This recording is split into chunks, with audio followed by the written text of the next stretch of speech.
Good morning. এখন আমি সকাল সকাল উঠে আমার বাসি কাম শেষ করে নিচ্ছি।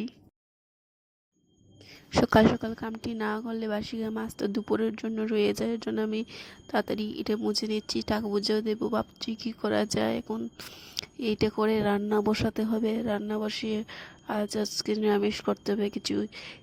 সাথে শিম আছে, আলু আছে, তাতে শুটকি বানিয়ে নেব। ভাবছি কী কী করা যায়, কী কী না, আবার দেখছি সবারকে। তারপর অর্ধেক মুছে নিয়েছি, এখন বলছিলাম কি করা যায়, রান্না করে দেখছিলাম। এখন ঘরটা মুছে নিয়েছি, এখন বড় ঘরে এসেছি, বড় ঘরে আমি এটা সব কিছু মুছে নিয়েছি। আবার আজকে আমাদের নিরামিষের জন্য সব কিছু মুছে নিয়েছি। মুছে নিয়ে তারপর বলছিলাম কি করা যায়, আজকে কী রান্না যায়।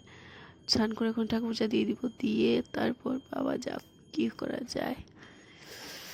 তারপর এখন আমি ফ্যানটা চালিয়ে দিব।